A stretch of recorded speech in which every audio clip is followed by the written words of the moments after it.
Okay, we are live. Hi, Jamie. Hi, April. So good to see you. This is so fun. It's really, truly a legit catch up. I Um, know. It's really an excuse to catch up. it is. I was actually looking back to when we first met. It was through Nandita Yeah. back in July of 2022. So this is our 4-year anniversary Oh, together, happy which is anniversary. crazy.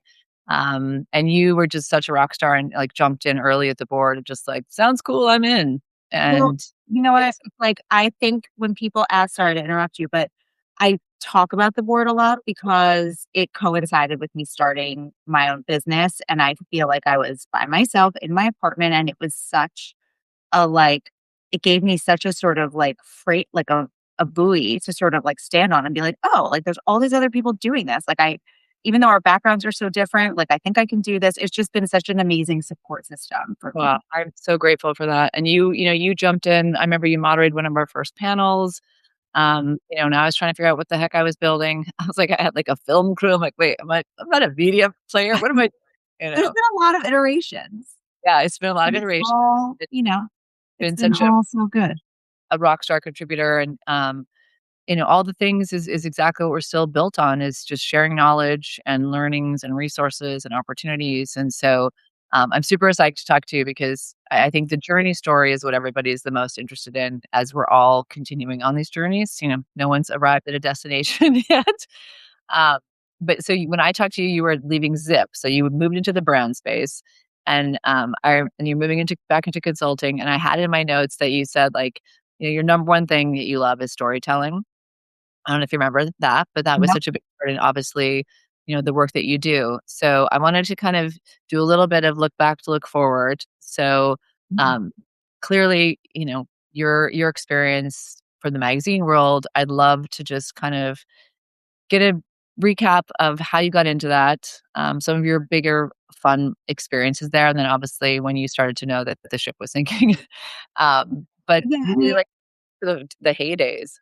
Yeah, well, I feel like when I learned what a masthead of a magazine was and that there were actually like real human people that worked to put together these like magical things, I was like, oh my God, could I ever do like that was like dream job beyond. And so I did that for a long time. And I started at W. I was like an intern in the Paris office and I was a, assistant to a million different features editors. And then I did fine jewelry and watches. And then I moved into beauty you know, I, and when I started in beauty, it was starting at the time that, aesthetics were becoming a bigger part of the sort of cultural conversation. People were doing Botox and fillers were just coming onto the market. And it was just this like massive shift in kind of beauty becoming less of a stepchild, at least in the editorial fashion magazine world, and much more front and center. And it has just continued to do so like in our culture. I think when I started as a beauty editor, it was such a side note to other things. Fashion was really the main event. And now beauty really is just so intertwined with our daily conversations, with the choices that we make with our lifestyle, with everything. And it's not, of course, just beauty in terms of like makeup and hair products. It's like fitness and wellness and the way we take care of ourselves and Oh, so mental state. yeah, longevity movement, that's 70. dependent on the wellness and beauty space. Yeah. Um, Okay, so wait a minute, you started in Paris. Where were you okay. before Paris? Like, how did you get to Paris? Well, Paris, I was studying in Paris and I was a intern at the Women's Wear Daily and the W magazine offices in Paris. That was like biggest dream. And they were so nice. And they were and it was like people that I knew a little bit, but they would just send me off to do things. And I was just the best. It was like the most fun, um, sort of way to get thrown into the deep end. And then I just kept getting thrown into the deep end, like early in my career. Like I would get sent to cover parties for Women's Wear Daily and movie premieres. And I always say that part of the reason I became a journalist is that I was really shy. And if it was my job to ask for nosy questions, that it would like force me to kind of like learn things and not, it's not about me. I think we're in such a different era now where everyone is sort of their own brand. But when, I was starting out, it really wasn't about you at all. It was really about the story, who you were covering. Had nothing to do with you, so it was really about other people and telling other people's stories. That's really how it all started. Okay, so then you get into beauty. Now you're in this wild, crazy beauty closet world of magazines. Um, where so you were at Town and Country. Where were you first doing the I was most? first at W, and I was sort of, as I mentioned, hired to sort of cover the like rising kind of dermatology, plastic surgery landscape at a time when people were just starting to maybe admit that they, would do something so secretive before, just such a really interesting time of change. And then Town and Country was kind of redoing its kind of its own, like having its own kind of makeover and facelift. And so I went to Town and Country at a time where they were kind of getting a lot of new people in and kind of rethinking the magazine. And I was the beauty director there for 8 years, and I loved it. And but during that time, I also started to think about, what would it look like if I worked for myself? What would it look like if I was doing something more entrepreneurial? I always still want to write, but what if I could consult? And the thing I always thought about was that as an editor, people are always asking you for your opinion, and you think your opinion is very valuable, and it is. But when you want to start working as a consultant, you have to figure out, well, what am I actually giving them, and like how am I structuring that, and how am I supposed to price that? And all of these questions that I had that, I had done some little bits of consulting work, but I just didn't really, when I met you was the time when I was like, okay, I'm going all in on consulting. And, but yeah, in between then, I left Town and Country, became a contributing editor there, and worked part time for Zip, which was is an at home nanocurrent and microcurrent facial device that I had personally loved and used and really believed in. And believe so much in the founder. I'm sure you know Melanie. Yeah, we launched it by the Gray. Yes, exactly. So she and I had an amazing relationship, and that was so fun. And then I left there, and that was when I met you, and That was decided, a good. So you were able to do kind of contract work at the magazine, kind of like baby step your way out a little bit. yeah, it was like a half half. Like I was sort of like when I left Town and Country, I was working sort of like half my time with Zip, and so I was like, okay, let me see like what I can do in that other half of my time. So you're what we call the portfolio career, right? And that's what we're all kind of living now. So how are you currently structured? Where is most of your time going? Yes, I will tell you, but it is so funny you just said that because I was on a panel about Substack yesterday, Oh yeah, I saw. Yeah. yesterday or 2 days ago, and Michelle Lee was also on the panel, and she too was talking about the portfolio career, and I was like, I actually don't think I've heard that phrase before, but it is so relevant to how all of us work now. Oh my gosh. I mean, think about I mean, it's almost like taking everything you know and finding the right homes for it, right? So I look at this from advisory, right?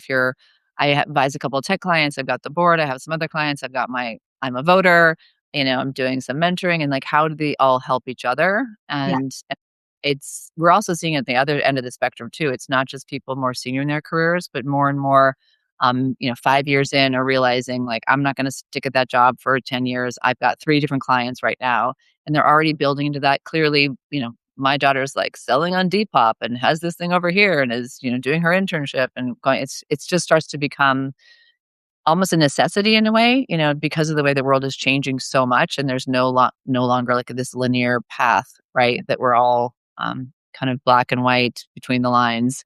But you started doing it really early and evolved it. And I love that you're just kind of connecting those dots. But it's what I think the world is about now. mhm, Because we can go deep into the philosophies of the corporate infrastructure, and the way that it was originally built and the way that it's not working for us, right? In all the ways. Um, yeah.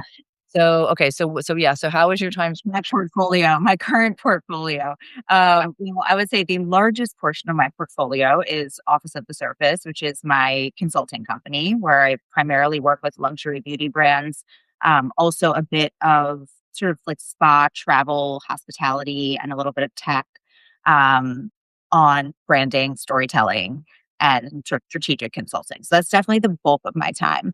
Um, but I also started a Substack of the same name because I felt at first for two reasons. One is that I felt like I had information I wanted to share that just didn't seem to fit very well in an Instagram post or Yeah, story. It just never felt like, writer, you know, like yeah, him. Yeah, and then the other was that I was answering my friends' text messages about beauty, and, as much as my friends might wanna get into the specifics of different formulas and clinical trials and, all this stuff, at the end of the day, they just wanna know, "What eye cream should I use? What doctor should I go to? Is this worth it?" If there was a stuff if there were, if I was only shopping at the drugstore, what should I get? All this stuff. So those 2 things, answering my friends' text messages about beauty and wanting to kind of talk about beauty in a more sort of contained way that was like my own platform, is what caused me to join Substack. So I have a Substack, and then I'm still a contributing editor at Town and Country, and I write for them, and sometimes for a couple other publications. I wrote a story for Goop earlier this year, and I'm a member of the board. Yay. I mean, so much value in talking to someone who's literally boots on the ground like you are, right? There's those of us who've tried a bunch of stuff and we like this cleanser over that cleanser, but talking to someone who, for their career has been vetting and testing is so powerful, which is why I think you have such an amazing Substack and why that medium is so perfect for you. I think you're at like 80 some posts now at this point, right? As tomorrow will be my 83rd. I'm really trying to keep myself honest on So are you kind of once a week in terms of the way you try and do once it? a week. I publish on Fridays, and I feel like this is me going to like productivity confession, but I've missed 2 weeks in the And you have no boss that's telling you you're in trouble. I really do like sometimes at the end of the day, this is like my own issue, but I will like my husband will come home and be like, I wasn't that productive today. And be like, it's okay. Not every day is so productive. We Anyway, need permission. I'm still in that same place too. And, exactly. who's now running their own business is Yeah.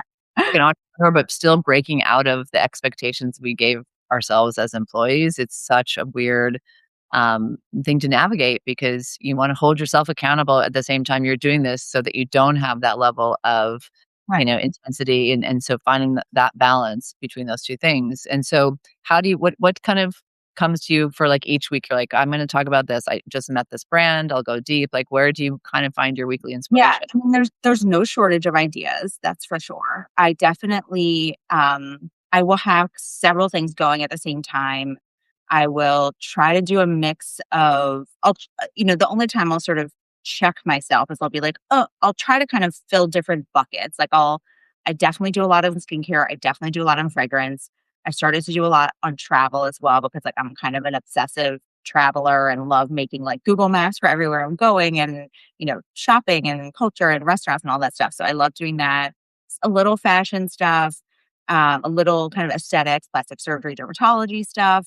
Kind of like I would say those are my main bucket and makeup too, and hair a little bit.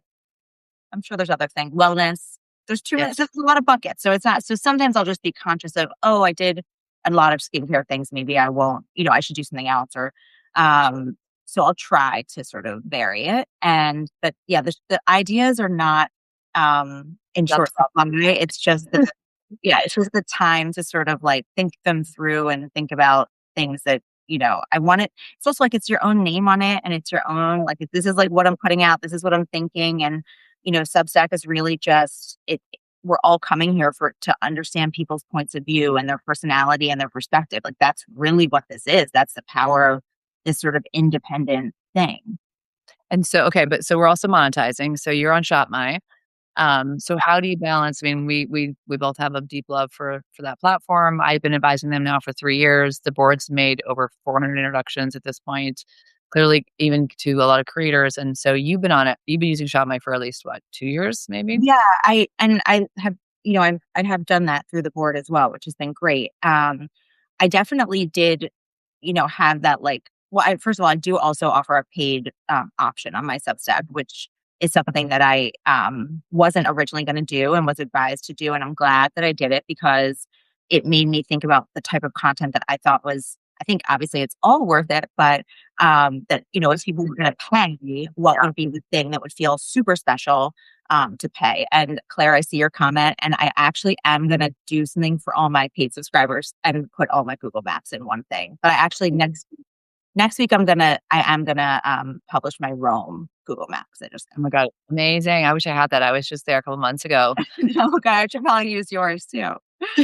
Oh, come on. Yeah, not my, I think that I think as like someone with a journalism background, I definitely was like, should I, shouldn't I kind of thing. And like the way that I squared it for myself was that, I am a one woman business on this platform and I am comfortable using Substack links shop my links with the caveat affiliate links, with the caveat that I would not let it ever influence what I was writing about. So, there are many times where I write about things that, brands and places and companies and people that don't have anything on ShopMy, and I'll still actually link it through my ShopMy because I find it valuable because you do have all these analytics and you can see what people click on. So even if I'm not getting a commission from a ShopMy link, it's find it interesting to see, who's clicking on what. So yeah, so I do use ShopMy links where applicable. And certainly it would be great if some of the places and things and I read about were on ShopMy, but honestly, so many brands are now. I mean, it's really changed the landscape. Are brands reaching out to you from, ShopMy for campaigns and for, Yeah, yeah. and that piece of it I have not done yet. Like there are like sort of like creator opportunities on ShopMy, which I'm sure you've seen it. Um, yeah, I have not done any paid uh, work in that way where a brand is paying me to talk about their things. Because I guess I'm pretty spoiled and I get products for free. And I also so I just feel like I'm kind of leveling the playing field and that like I'm getting everything for free and I'm gonna tell you the things that I And you want it to be authentic, right? I'm sure if it was a brand yeah. you love and they're like, "We'll do, come do this campaign with us."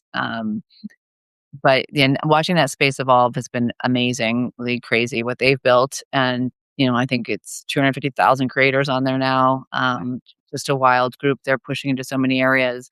But to me, it is about the trusted resources. So I would much rather go to someone I trust, and most of them are on Substack now, former editors, a lot of them, from fashion, beauty, etcetera.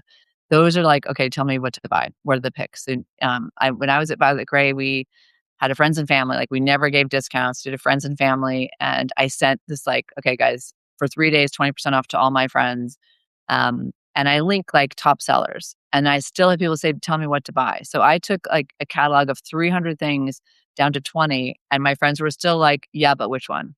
You know? So that was my first. You specifically like.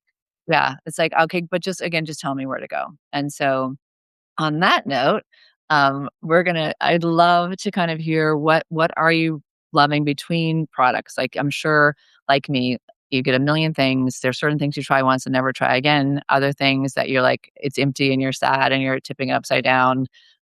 Those are the kind of products I'd love to hear from you that you're just like, these are my go-tos every time I stray, I come back. Or even just, you know, Okay, I multi have a couple good ones, and I'm actually getting ready to go away for the weekend, so I was like, "Okay, what am I bringing?" perfect. Okay, wait, I should actually get these. Okay, this is one really exciting thing. So 2 weeks ago, I wrote a story about, like, beauty, my favorite bags for beauty travel, and I had a lot of, what I call highly specific opinions about what bags are good for what type of products, but I'm always trying to get things as small as possible. So, Yeah. um, this is, Amir Karam, who is a plastic surgeon. He has this line, uh oh, shoot. I have to get the door. I Okay. hold on. That's hilarious. All right, I'll try and do a monologue in the meantime. Oh my god, that is so funny. Very much a New York moment. Um, all right, I don't know how to fill the time, so she'll come back, but I'm gonna just adjust myself in the meantime. And, So, um, this is what happens when you don't live in a doorman building. Hold on one second. it's keeping it real. Beauty of live, and I actually what kind of dog she based on the bark. Okay. So Alright, sorry. Okay. we need to guess what kind of dog you have based on the bark, but Labradoodle, he's so cute, and he only barks when people come up in the elevator. Okay, so anyway, I will not keep you for that much longer because, no, it's okay, but Leo coming and going. yeah, Anyway, these are like these individual packets that I use for travel. One is this like super goopy balm that's so good when like your skin's so dry. And okay, the other is this like enzymatic powder, um, sort of exfoliator. And it's good. amazing. Easy to Um, try. wait, what else am I loving right now? Oh, I love the Lenore Grail hair oil, which I've written about on Substack. I don't go anywhere without that. So is that a difference? Is that a thick like, what's the Actually, like a pre-shampoo oil, like you're not really, but it's so heavy, and I feel like when you have short hair, you need something weight yes, down a little bit. amazing.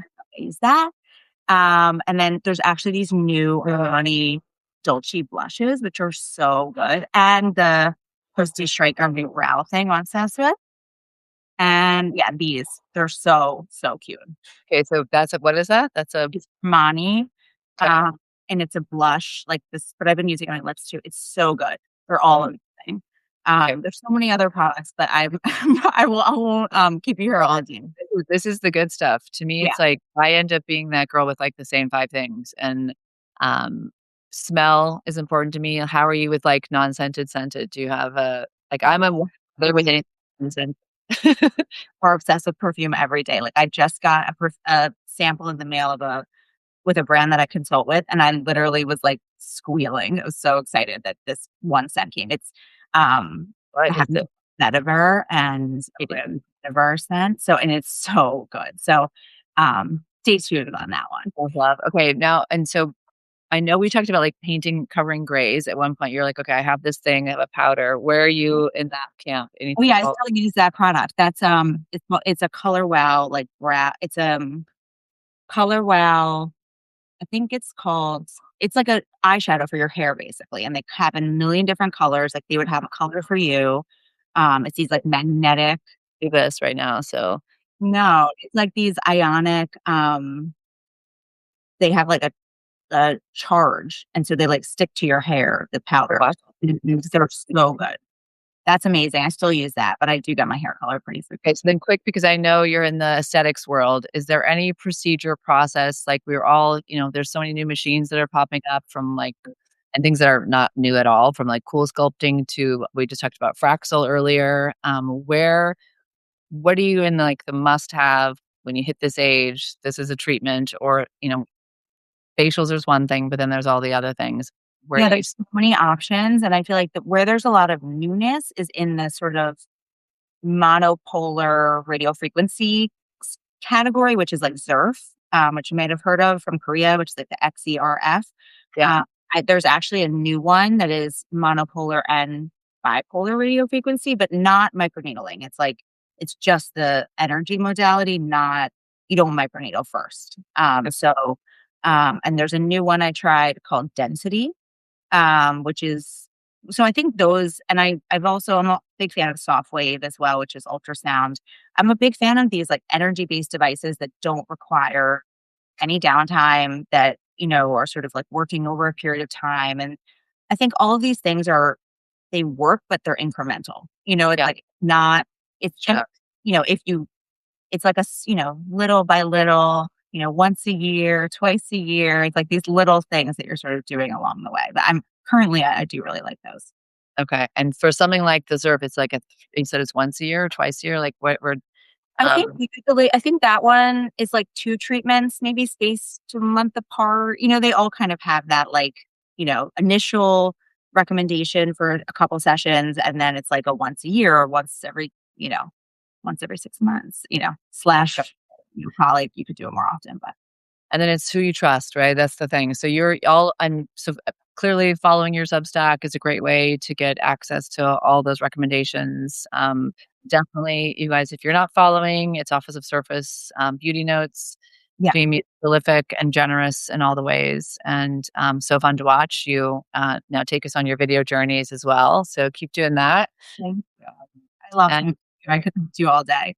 same, we might have to do a part two and go deeper into certain things because Yes, I'll promise I'll have someone home to answer the door. no, all good. I love it. I love it, and I love you. And thank you Love so much. you. We'll Thanks for talk having soon. me. Okay, Bye, bye. everyone. Thanks for